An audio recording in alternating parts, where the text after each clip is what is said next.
Hi guys, so welcome to the Ball of a Passion podcast. Ball of a Passion podcast is our opportunity to sit down with the fans and talk about football and football only. And today we have what I think is a very heated topic, and it's to do with the debate between 4-3-3 and 4-2-3-1. But before we get into it, just want to make sure that to tell everyone to like, comment, get subscribed, and follow us on this journey because we're just beginning. And I really hope that you'll join us on this journey. So just to introduce everyone first, my name's Karan. I'm joined today by CK. Yeah, I'm CK and I love the 4-2-3-1. George. Hi lads, how are we doing? Good. It'll be a good thing to talk about today because I think not many people on Twitter really get what I mean when I talk about these large words. So we're going to try to break it down very simply so that we can build a base and everybody can become as complicated as I can with their thesaurus. So yeah. And finally, the big man himself, Z. Hi everyone. Yeah, no, I'm actually very excited to discuss this topic or whatever's coming, and I'm here to actually clear down any misconceptions that we might have. So let's go. So that's great, guys. So the first thing I want to mention is this. If you're watching on YouTube, you can see this graphic here, and you're wondering what on earth they got on this screen.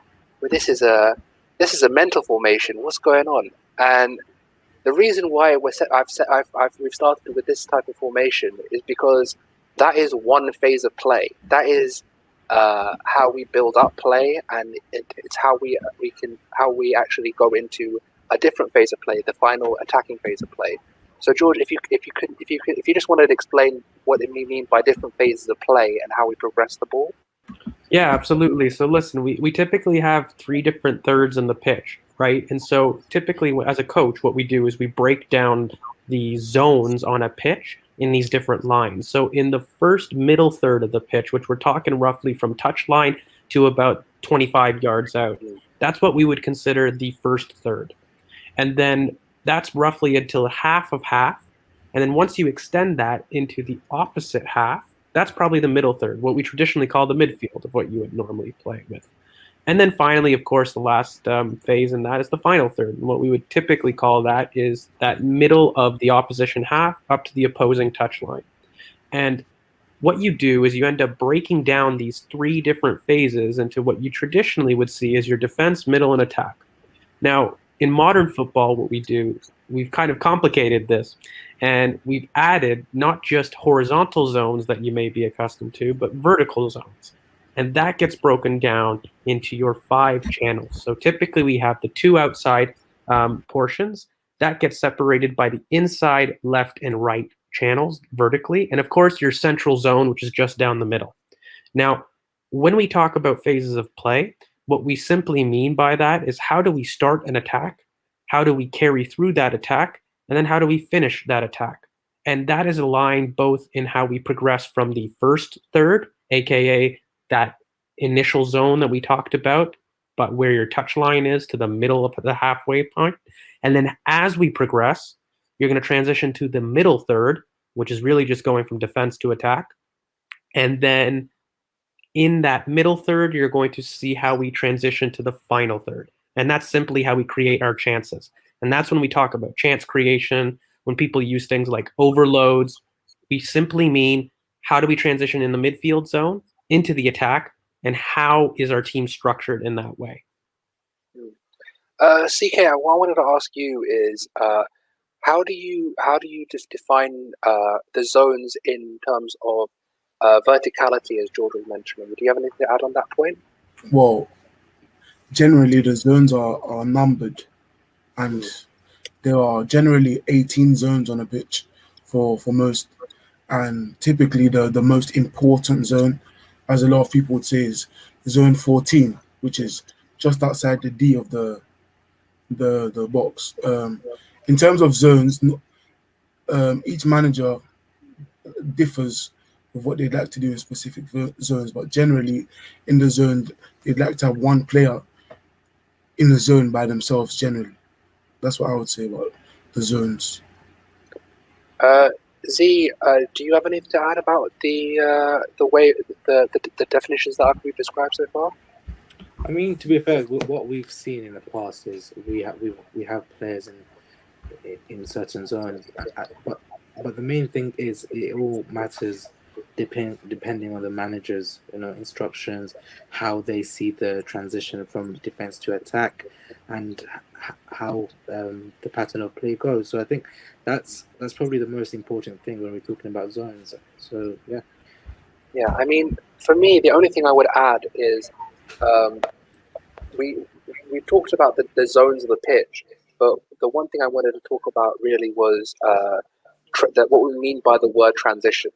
Transition isn't just how we get the ball from one end to the other. It's about how we prevent the other team in their transition. Transition is a two-way battle between both teams. It's not just you go from one end to the other or you're tracking back. It's about how do you block the other team from promoting their transition, and how you prevent the other team from blocking your transition. So I think when we talk about the word transition, I think we need to expand that. But the one thing I do want to ask is this word that's thrown about a lot as well, about this word build-up. So when we say build-up, we're talking about things like how do we get the ball into a position that we can accomplish maybe a shot attempt or a cross, or we can accomplish something that will lead to an aggressive, attacking-minded position. So does anyone have any thoughts on the definition of build-up? Or Yeah, absolutely. So when we talk about build-up, so the reason that we broke it down in those first three middle zones is because typically what we need in the Premier League, this new idea of a counter press is very prevalent. And so it's about making sure that they speed up this transition from defense to attack as quickly as possible. Because right now what we're seeing in the Premier League is every team, regardless of you being in the top six, is attempting to pressure the ball, because we've realized that with build-up and proper build-up, what you do is you're opening the pitch, right? So now the goalie no longer becomes just a keeper. He's an extra player in possession. He offers you what we call superiority or numerical superiority. And what that simply means is you just have a 2v1 situation now, because you now have a goalkeeper participating in play. What the build-up does is we're hoping to bypass this counter press from the opposition and get us into a place farther up the pitch that we now have numerical superiority over our opposition, because they've committed. They've done the counter press. And if we can beat that counter press, that is what we mean by build-up. That phase, that battle, that two-way street where you're countering with the opposition, that's what we mean by build-up.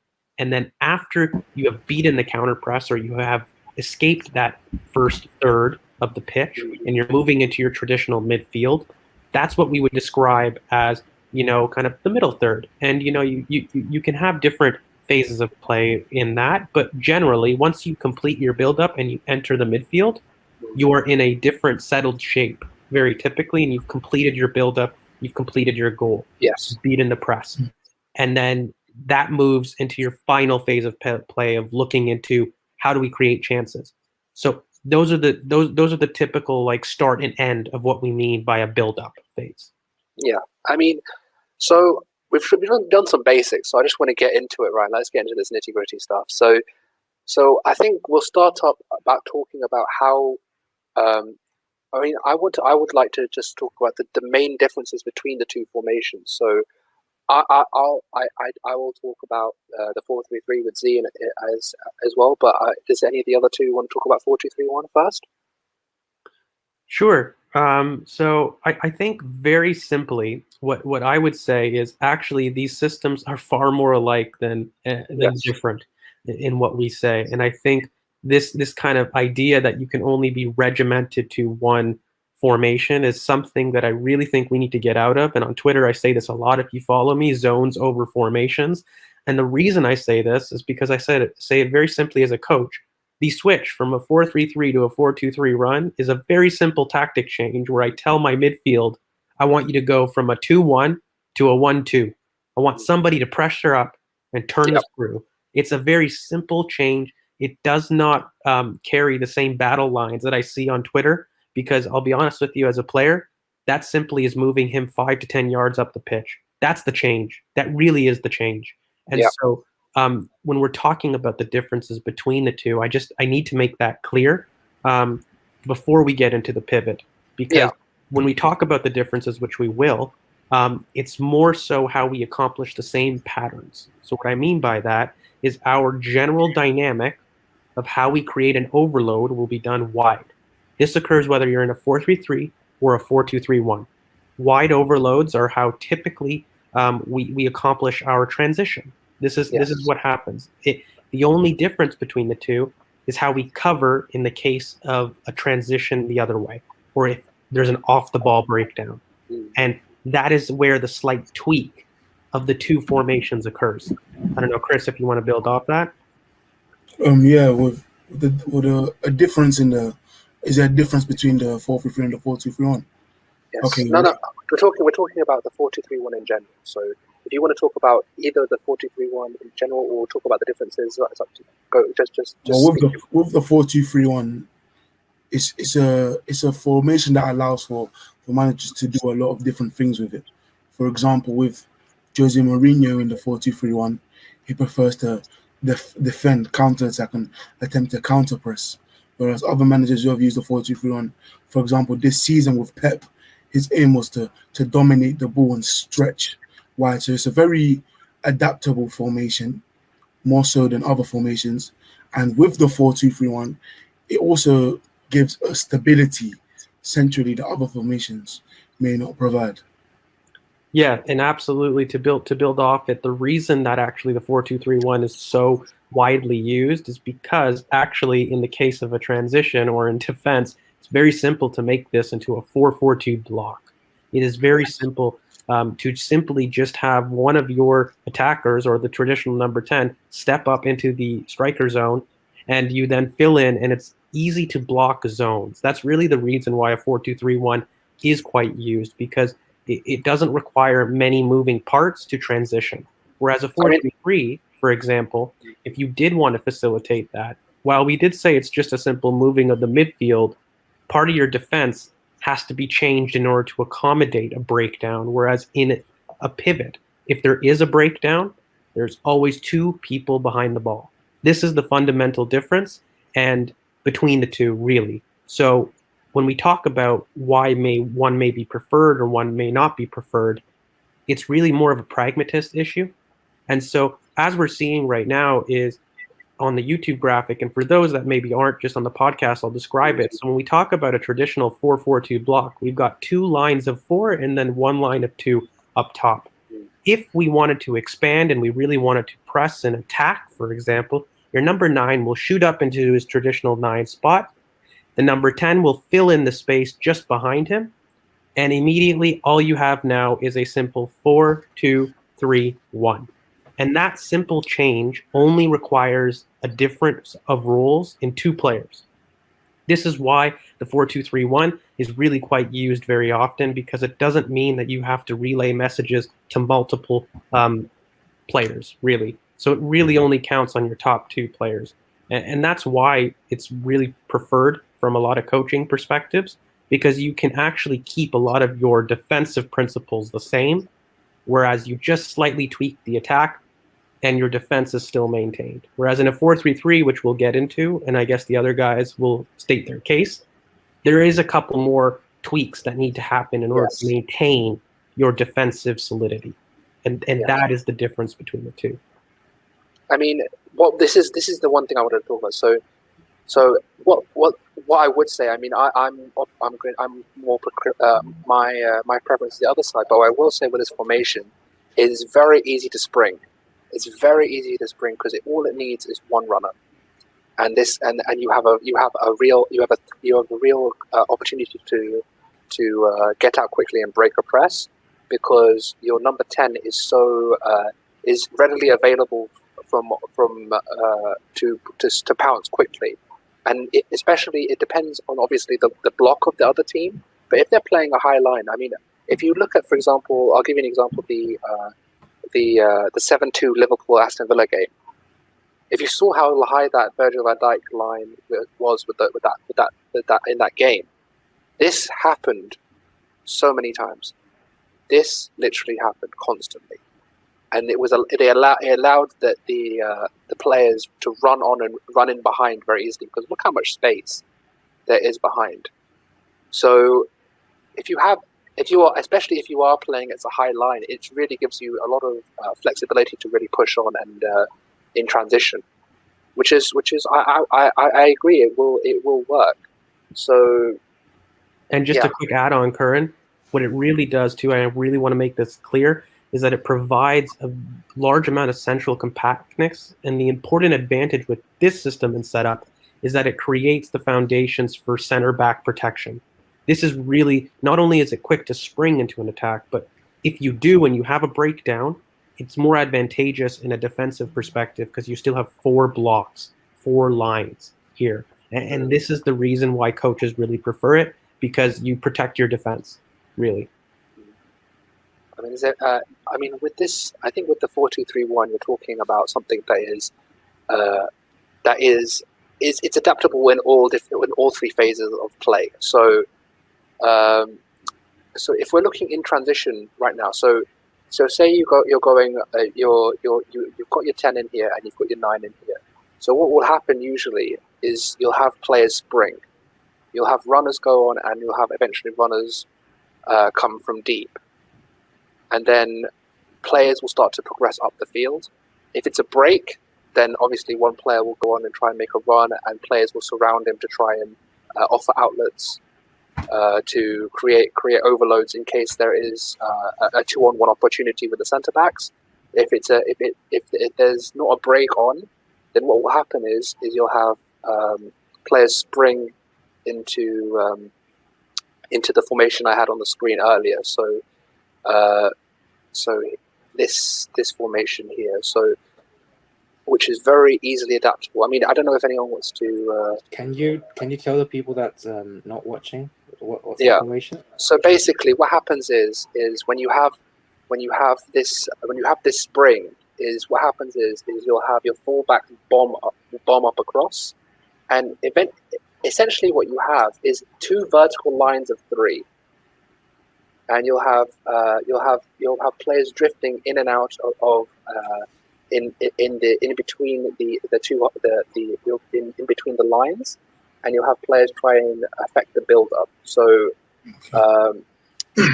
so that would be what happens in a 4-2-3-1. I don't know if people. Yeah, for people that are listening and not looking, it's essentially a 3-2-5 with the DM of the pivot, or with the defensive one of the pivot dropping deeper to help in build up.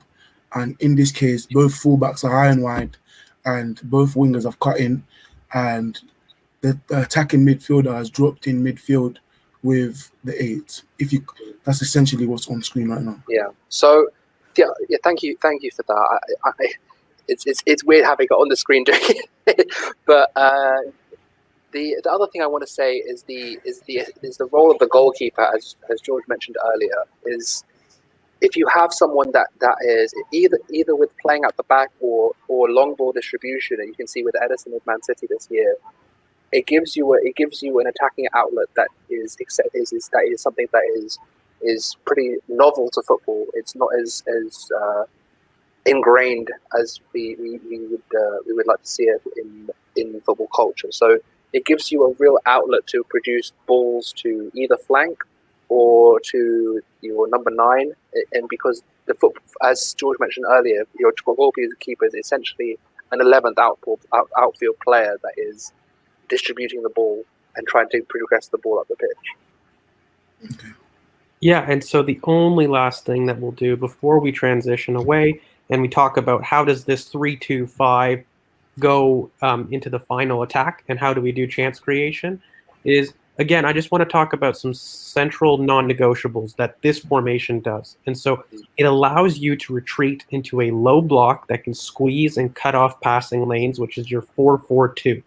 Okay? What it does is it allows you to maintain a build-up shape that's going to be the same. And the reason we've spent so much time on this 3-2-5 is because actually in a 4-3-3, with how many teams have used it, their build-up shape is the same, no matter what formation that you use. So you're going to see this 3 at the back typically in 4-3-3s and in 4-2-3-1.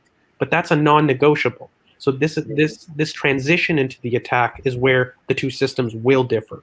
But that is one of the non-negotiables that also is kept. And then again, you have intense workers in midfield that look to press the middle zone and create overloads. This is the general non-negotiable of both systems. How they do so is going to be slightly different. But in terms of the pivot, maybe we'll just slowly transition into terms of the next phase of play, which is really how we attack in the final third. Because as Chris has mentioned, we've got a 3-2-5 where we have fullbacks high and wide. We have wingers who act, as I like to call them, pseudo 10s. They just drop into those half spaces, offer themselves as an option. The 9 is free to move wherever he'd like. So one of the benefits of this system is that there's no restriction in the 9 coming deep, because we have two wingers that function as kind of these pseudo 10s that like to drop in the half space, and therefore you don't need the extra technical security that a false 9 would per se.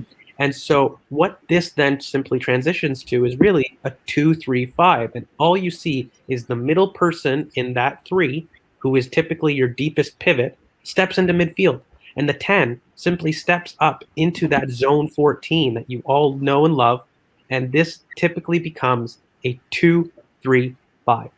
And this is generally what we would see in a pivot transition when we're looking to try to create an overload. Now, if the ball is on the left, typically what you see is you have a fullback interacting, and he has 3 different options. So he's got his deep pivot that's going to help support him in the case of a breakdown. But what you also have is a winger who's an inside option, and the 10 moves over to try to create what we call that wide overload.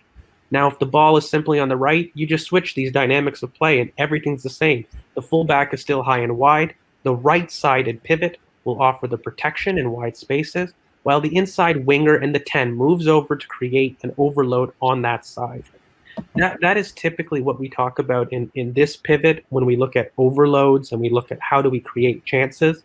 But to kind of maybe summarize this and how maybe the 4-3-3 will maybe change is, in order to keep your central compactness or your numerical superiority wide and in the middle, the real question is, do you have your fullbacks high and wide with a pivot covering the wide space, or do you use one of your center midfielders to overload? And simply what we mean by that is overlap the inside winger and create that option on the wing instead of the fullback.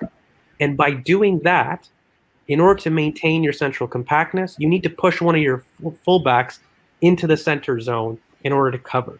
That's really the difference between the two, where in the pivot, the fullbacks stay high and wide, and your overload is happening when a 10 simply drops in and offers himself as an option, whereas in a 4-3-3, that midfielder will overlap and create his overload instead of the fullback. So you lose a midfielder, but you put a defender in midfield in order to maintain the block.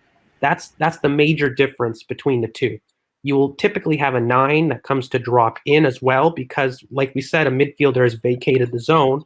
So in order to help with that, the 9 will drop into your zone 14 or the top of the 10 box, and your midfielder will actually become the option that's really widest, and your inside forward will have an opportunity to cut into the box. So those are the differences when we talk about a 4-2-3-1 versus a 4-3-3 in how we change from build-up to chance creation. Interesting. I mean, has anyone anything to add about the 4-2-3-1, or do you want to move on? Quickly, with the 2-3-5 we identified, I just wanted to tell people that 2-3-5 is not exclusive either. Generally, in a whole game, many different shapes are used. Sometimes you see a 3-1-6 with a lone 6, or 3-2-5 or 2-3-5, stuff like that. It always changes depending on game state and depending on the opposition. So I just want to touch on that point. So when we talk about, I mean, I've talked to George about this before. I'm sure everyone can get in on this. So this system is very good because it works with different kinds of blocks. It works with different kinds of, so all 3 different types, a low block, a mid block, and even a higher block. When we're talking about, I mean, CK mentioned it there. It was the 316.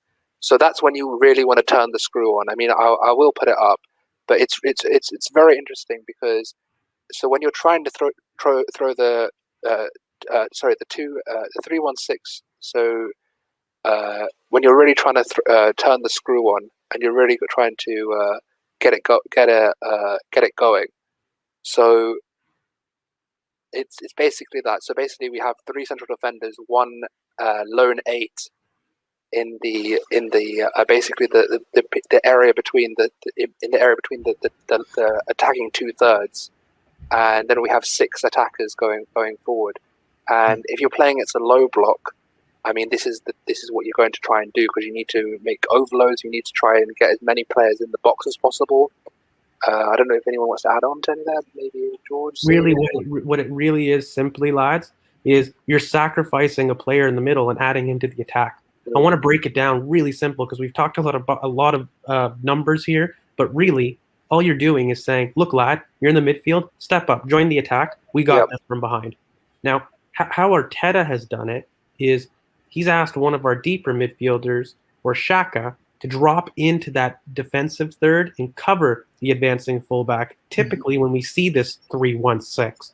Now, it's slightly different how we've typically seen it, say, in a Pep system, who trusts his back line and says, hey, lads, go ahead, join the attack. We don't need that extra player behind. Whereas in Arteta, who is a slightly more defensive in his use of that, he asked the midfielder to, instead of joining the attack, drop into defense, and that allows one of the other attackers to have more freedom, namely your fullback.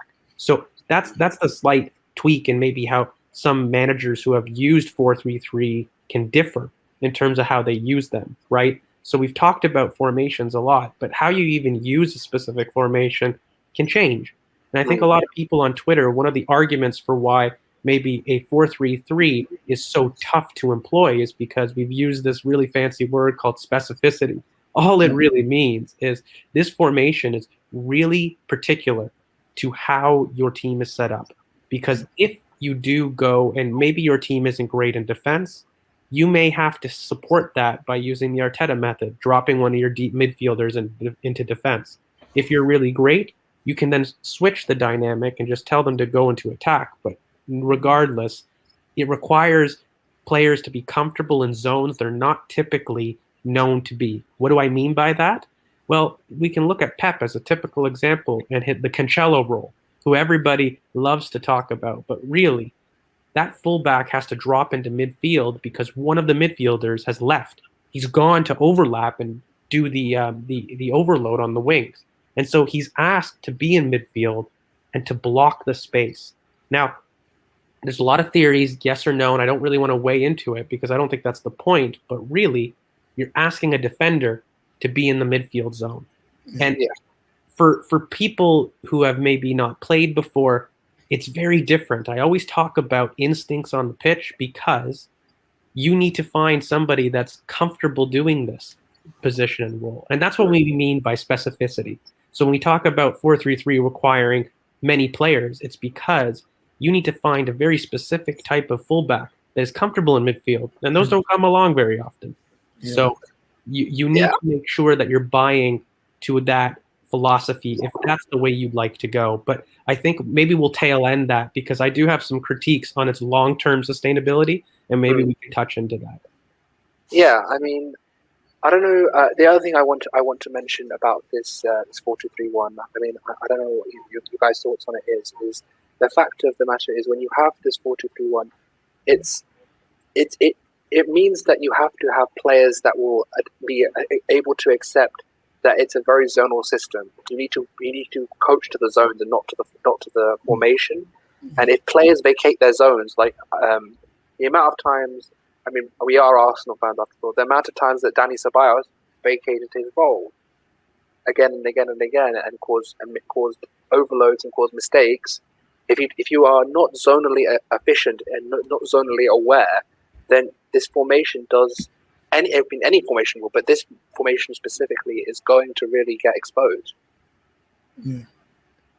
Simply what it does, just to really end point, when you do have a pivot, let's say, you have more men behind the ball. That's simply what it is, right? no matter how you want to slice it with a 4-3-3, you do turn the screw in the opposite end, but you simply don't have the bodies behind. It's just natural with what you're asking them to do. You're removing a player in the midfield to join the attack, and there's no issue with that. But you simply, in transition, you are left with one less body. Now, you typically, what you do is you use a fullback to try to hang back, and you take away and you put him in the midfield to supplement it. But again, what you're doing is you're asking players who traditionally aren't comfortable in those zones to be there.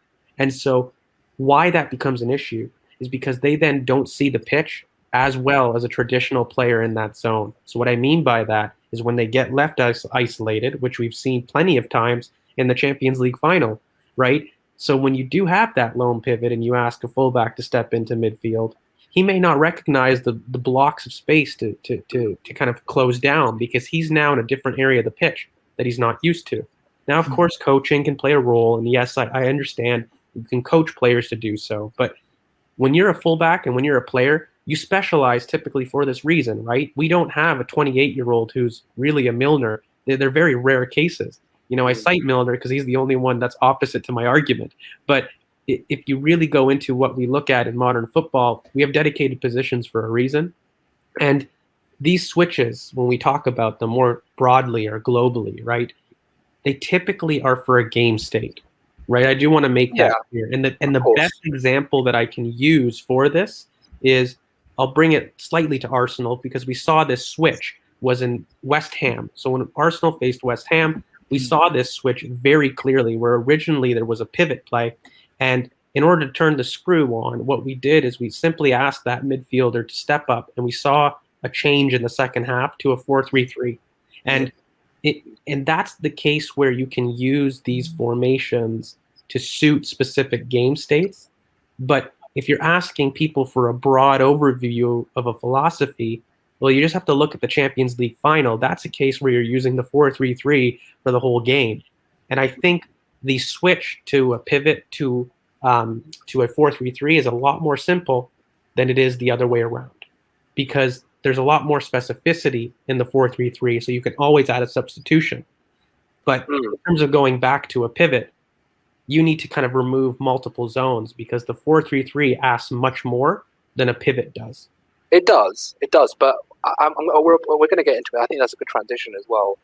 I mean, what my proclivity to the 4-3-3 is the modern fullback. I think the modern fullback the role of the modern fullback has changed. I think there's a lot of different. We could look at the likes of people like Trent Alexander-Arnold or a Cancelo, Zinchenko, exactly. Ainsley Maitland-Niles for Arsenal in the past. These aren't just traditional. Okay, I'm going to bomb on, get to the byline and cross it in type fullbacks. These are complete footballers, and I think this is the reason why I'm so adept to a 4-3-3. I mean, my start of my 4-3-3 is my football idol is Johan Cruyff. I love Johan Cruyff. He's my guy, and I've always wanted to set up. If I was going to manage a team, I'd always want to set up in a 4-3-3 false nine, which is basically a 4-4-2 diamond or 4-3-3 false nine. Either way you want to look at it, but that is if you look at the Barcelona teams of old with like Butra Bueno, Stojkovic, these kind of guys, Pep as a six. You look at the likes of his son Jordi Cruyff. The ways, I mean, we're going to get into it now, but the way you can exploit overloads and the way, if you have the technical leaders to do it, it's so effective. I mean, I don't know what you think, Z, but like it's a good transition to the 4-3-3. Yeah, I mean, I've been listening to George and Chris very closely, and I can see why they prefer the 4-2-3-1. And again, I think the 4-3-3 requires a lot of specific players in their specific positions. But one of the main things is I personally just feel like the 4-3-3 is a lot more fluid in transition, and it looks a lot more easier to the eye as well. I think sometimes the 4-2-3-1, if we don't have the quality players in the right places and in the right zones, it sometimes to me looks a bit rigid. And for me, that's one of the main reasons why I look to a 4-3-3. However, what happens is, we've seen Arteta, for instance, play a 4-3, attempt a 4-3-3 at times, and what has happened is that the quality of the team has suffered, and in essence, we've had some bad results. So I think my favorite formation obviously has to be 4-3-3, but it requires some serious tweaking and Yes, it does. players in the right conditions. We can say, I personally think, like, a team can start with a 4-3-3. 100 teams can play 4-3-3, but the fact is a starting formation isn't ultimately what is a formation in game. A team can attack in 3-2-5, which is usually the attacking phase of play when teams play in 4-3-3, and they usually defend in a 4-4-2. So I think it just depends, like I said, on the requirements of the players, requirement based on the game, like the game state, and just depends on the game plan. So again, it's all a matter of opinions. And again, George spoke about earlier, there is a minute kind of difference between the 4-3-3, 4-2-3-1, where it's a 2-1 and 1-2 situation. However, I think the 4-3-3 needs major surgery if you're trying to move to it. Otherwise, it can go very, very wrong. And we've seen it this season. Yeah. So yeah, 100%. And the Yes. only thing I just want to build off that point, though, is when I look at 4-3-3 as a formation, so we've kind of really talked about the similarities, which I hope is nailed home to people, because when we talk about our principles here, when you build in a 3 and then you attack into a 2-3-5, that's the case for either a 4-3-3 or a 4-2-3-1. They're the same. You attack the same way. The general dynamics is the same, but just how we do it is slightly different. My big fear is because, as Z said, when you see a 4-3-3 go wrong, it's very wrong. When you see a pivot go wrong, it looks rigid. And it really comes down to a kind of a pragmatist approach, which I am fully, admittedly, or somebody who just likes a little bit more variation, which I think is where a lot of those who like the fluidity, they prefer the 4-3-3 in that sense. I think it's also down to preference, to be fair. I mean, a lot of people, they do like their pivots in the middle, so which is why they go for the 4-2-3-1. But then a lot of football purists, the ones that they want to see football in the most beautiful way, they want their midfielders close to each other, and then having a fullback or a winger drop in to cover the midfield in terms of transition. So again, it's a matter of preference, and I fundamentally believe that the 4-3-3 is just beautiful to watch when it's in the Let me say quickly on the specificity guys were talking about. In this formation, you need very specialized roles, especially with the striker, who essentially has to be a complete striker, who will have to drop deep, and the team will rely on the striker heavily to create. And especially also with the DM himself will have to progress the play, will be alone in midfield, so we have to cover more space than they would in a pivot. And one of the fullbacks will have to be inverted most of the game, meaning you have to have a right back or left back who's able to play comfortably in midfield. In Man City, you see they either use Zinchenko on the left or Cancelo on the left or right. Yes. And with other teams, them type of profiles they're very unique, and they're not easy to come by. So that's why you see many teams try a 4-3-3 and fail, or try a 4-3-3 and it's not to the best of their ability, because you lack either a complete DM, a complete striker, or an inverted fullback. Yeah, I mean, I understand where you're coming from. It's just, I feel it depends. Obviously, as people have said it, other people have said it, it's about profiles and where you're going to get where you're going to get your defensive stability and where you're going to get your goals from. I feel in a 4-3-3, you're going to be looking at your inside. You're going to be looking at inside forwards. You're going to be looking at runs into the box, and you're going to be looking at players who. I mean, for me, the perfect example of someone in the modern game that could play in a 4-3-3 is Harry Kane, because his ability to take down the ball, to get to find other players, to progress the ball in a way that is going to be beneficial in transition, in breaks, and in build-up as well. So, I mean, I've got on the screen here a 4-1-4-1 block, basically. So, for people on the screen, it's basically the goalkeeper, 4 defenders, 1 6, and then 4 midfielders and the 9. So when you're talking about defensive, in the defensive third, does anyone have any thoughts on how this works? Well, yeah, and I think it really leads into the weaknesses of both systems, and I want to highlight, and then you can kind of choose your battlegrounds with it. But fundamentally, with a 4-3-3, right? What happens is if you were to lose the ball, what you're relying on is your 9 or your fullback to be enough in the middle to help stop that transition. That's really what you're hoping for, because you've asked your midfielder to go and overlap on either the right or on the left. And so the problem is in the center of the pitch. That's the issue. You're asking players who traditionally aren't comfortable in the center to do a job and stop it. That's where the weaknesses would lie, maybe in a 4-3-3, whereas in a pivot, the weakness lies in the final third, in the striker, or on the wings. So if you were to have a breakdown with a pivot, you typically have the space in the fullback areas or on the wings, and that's where the breakdown occurs in a pivot. Whereas in a 4-3-3, the breakdown will occur centrally because you don't have as many players there. Like we said, you simply have a single pivot trying to do that work.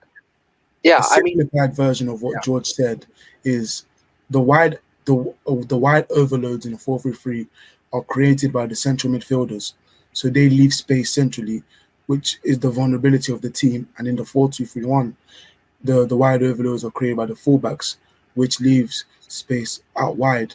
That's where the vulnerability is. Yeah, we'll get into transition play when we get up the pitch. I want to talk about the thing for me is in this formation the ability the most important players for me are out wide and both wingers, both fullbacks, and the number 9. If you have players that are competent enough to make runs, you have competent players enough to tuck in when they need to tuck in. You need to have, as I completely agree, when you need very, very specific profiles to create overloads in a 4-3-3, 100%. But for me, I just think if you have to have, if you have those personnel, it's clockwork. It works beautifully. And I think with the progression of the modern fullback as it's progressing over time, I think we're going to be seeing more 4-3-3s because you look at the fullbacks that are coming through. It just feels like the profile is changing from an auxiliary winger to more of a complete footballer. Yeah, with the specialized profiles you keep talking about, it's harder to come by. To create a balanced, perfect 4-3-3 is much harder than to do it than a 4-2-3-1. I completely agree. So generally, the top teams are the ones that more so use a 4-3-3 because it's much harder and you need a higher echelon of quality to do it. So, and the only pushback, Chris, I will make on that is actually there's just no historical precedent for a 4-3-3 surviving beyond a season. And even if you look at the Centurions, who I would argue are probably the best precedent for a 4-3-3 in our modern era, and even across the time, they accumulated the most points in the season. If you want to look at any attacking metric, they cleared everything and they used a 4-3-3. Yeah. But where did they fail? In Europe. And there isn't precedent for a 4-3-3 being sustainable. And the reason I would argue is because of the vulnerability in the center. And ultimately, any coach will tell you midfield battle wins you games. And I think the reason is because you do have a weakness in the center where, as I would argue, in a pivot, if you sacrifice, let's say, on the wings, it's a longer distance to goal. That's really the difference I really want to get across and why it hasn't worked in Europe, let's say. Because when you look at Europe and knockout competitions, what you want to do is you want to limit the distance to goal because transitions have become such a key component of the modern game. Yes. So if you're going from defense to attack or attack to defense, you want to shorten the distances as much as possible in an attack. But in a defense, you want to expand those distances because then you want to kind of get back in shape as quickly as you can. Yeah. So what a pivot does, right, is it allows you to maybe not get the same tight distances in attack, but it expands the distances in defense. And so that's really, again, it kind of goes back to that pragmatist view that you're looking at a pivot as being more rigid, whereas a 4-3-3, while it will have benefits with smaller distances in attack, and it will benefit you, you will lose your defensive solidity. And so it comes down to your preference between the two. But I do feel that's a valid reason why we haven't seen the 4-3-3 become a dynasty. We don't even have a precedent from a team surviving more than one season in a 4-3-3. And it's for that reason. There has to be reasons for that. There has to be reasons for that. And I believe, for example, when we look at the 4-3-3, there's a reason why some managers use the 4-3-3, and it's not because, not only is they choose it because, transition wise it's a lot more fluid. I believe it's just the way, they look at the game. For example, with a 4-3-3, I think pressing is a lot more easier, whereas in a 4-2-3-1, you can see that teams press a lot less, and they use the zonal areas to do the marking. So again, it's just a matter of philosophy, and this is probably why we see the difference between how Arteta views the game compared to how Pep views the game. So again, it's just a matter of philosophy and how managers see the game. And to add to George's point, why we don't see the 4-3-3 for more than one season, I think it's purely down to the way they play. I mean, if you watch Liverpool, they were pressing constantly in that 4-3-3. It's intense, for two straight seasons, and by the third season, what's happened is they've lost their legs, and then now they're trying to adapt. They've played 4-2-3-1 at different points. They played a 4-1-2-1-2 at one point as well, and it's funny to see. But I think George made a really good point as to why the teams don't play 4-3-3 for too long. Yeah, and Manchester City did it this season, because this season you've seen the drastic change from how they've done in Europe. Because before I don't think they got past the quarters, Man City. So they didn't, and then now they got to the final. Why? Watch every game of the knockouts. Yeah. Pep played 4-2-3-1 against PSG. He played 4-2-3-1 twice. Then in the final, he decides to change and tried to play Gundogan single pivot 4-3-3, and it failed. It failed him, and I felt like it failed him because of the personnel choice in that situation. He had the personnel to win that game. His competition counteracted his it's choice. It's a good point. It's a good point, but when you play a 4-3-3, you're very suspect to losing in terms of transition, because the moment the attacking team beats the press, that's it. You're done. And if you look at Chelsea, the attacking players centrally. Chelsea field players centrally, and he put less numbers centrally. So his 4-3-3 benefited Chelsea.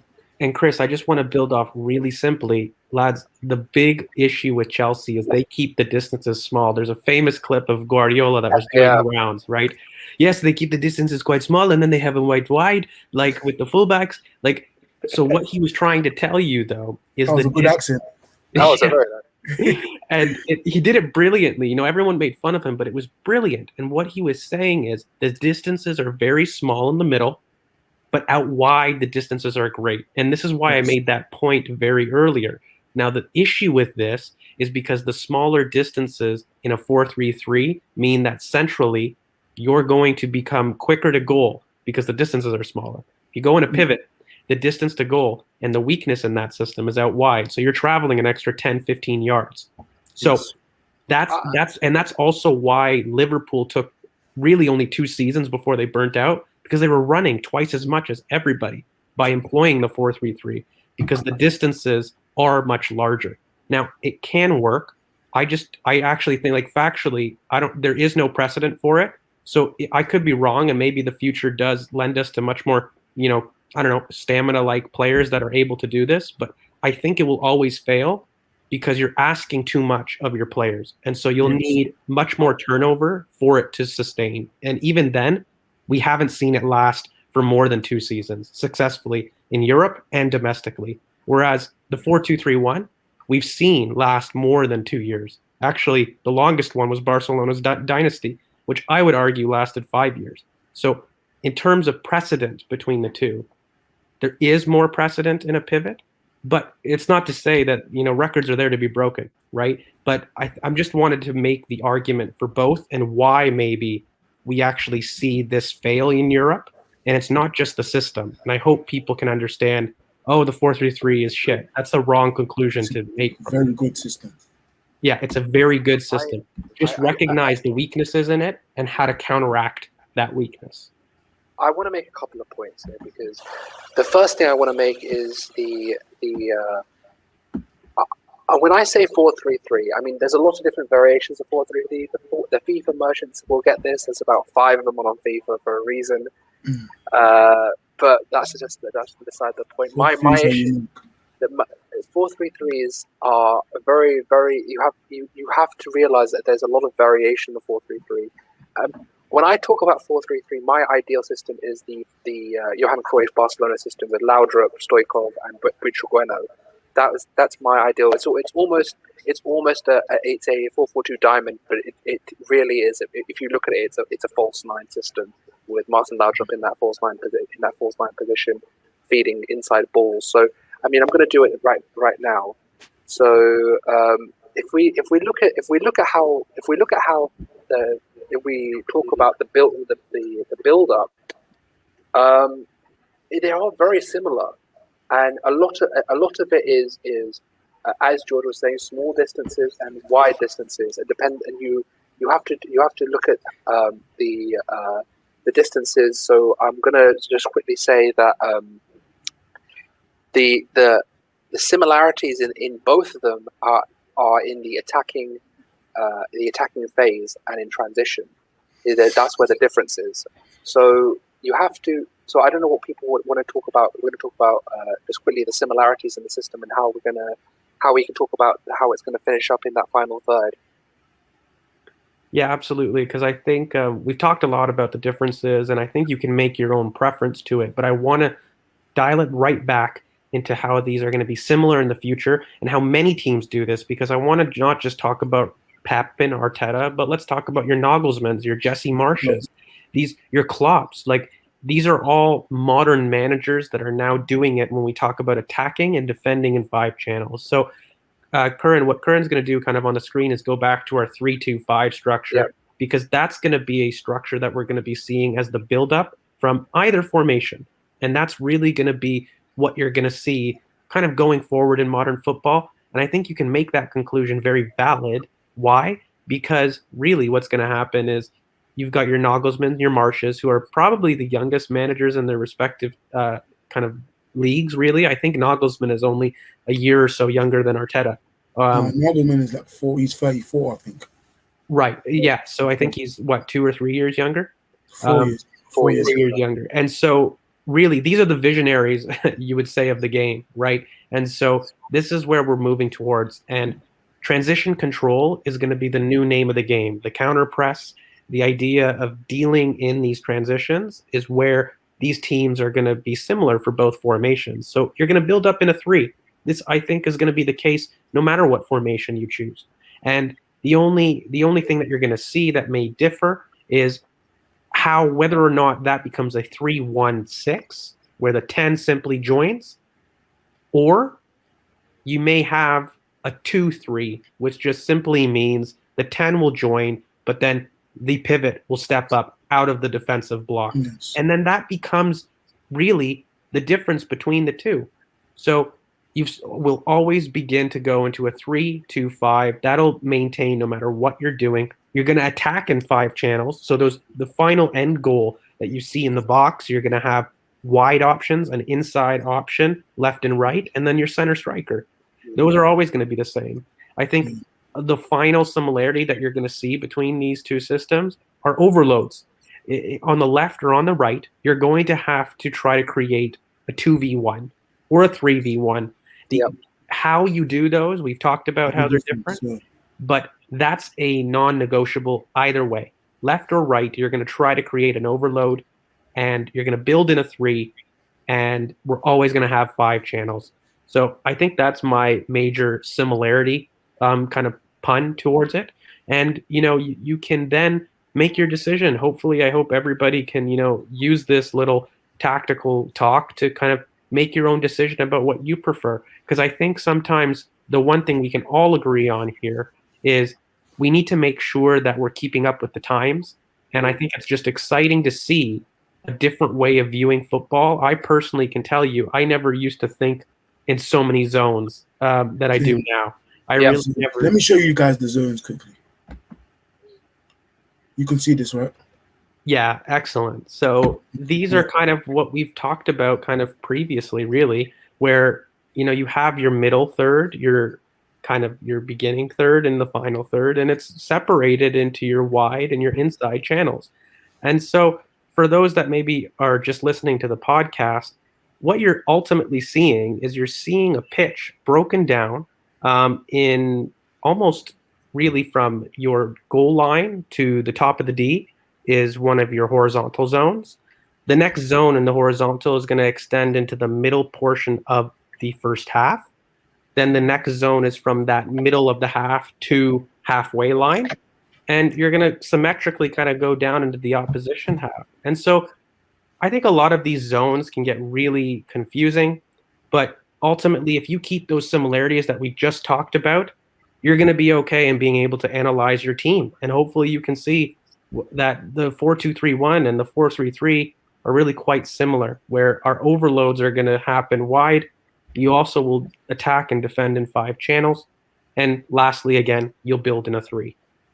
Yeah, just to conclude, I want to talk about we were talking about the inversion of the fullback. So I just want to get for the people at home. I just want to quickly show how that works. So if you have this, for example, let's say the right fullback in João Cancelo, Ainsley Maitland-Niles is inverting. So what will happen is this man will pull back, and the number 7. So you're looking at someone like a Riyad Mahrez, or someone will step in, and this basically the 10 will move into that right half space, and you'll have that will be how you create the same 3-2-5. And again, so if you want to create overloads, and you can either create overloads by having these two central midfield players in your number 2, which is your inverted fullback, to create an overload, or your other central midfield player to create overloads on that side.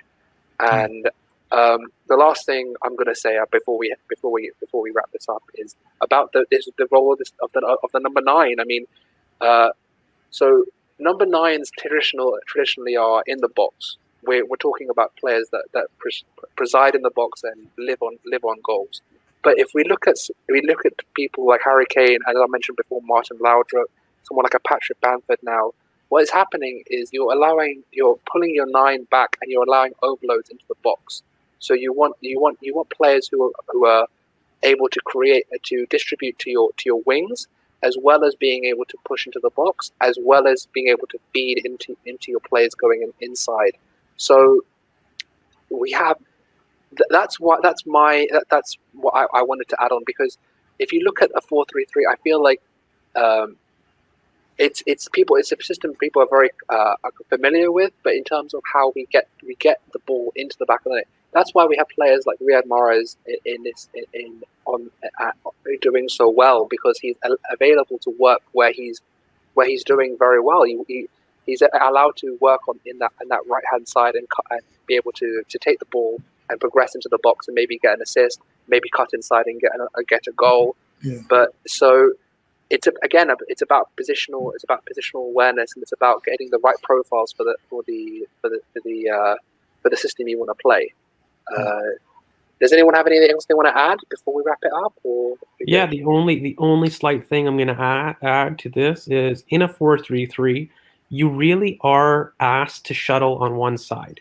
This is This is the one key thing. Not only are you asking players not traditional in their zones to act in that specific area, you typically are restricted to one area of the pitch to attack. And that's why you see one fullback invert in order to cover that overload wide. So you really bank on winning that overload and getting that chance. Whereas I would argue in a pivot, you're not restricted to that possibility because you have both fullbacks out wide, but then what you're not asking the 9 to do is to drop into midfield and create that overload on one wing. And so what you're allowing really is the 9 to function freely, and you're asking players that say they are a midfielder or wingers to drop in. They're more comfortable in that areas to do so, and you can go in and out either way. Whereas with the 4-3-3, you really are banking on the side that has the fullback overlapping to work. That's where the overload really relies on.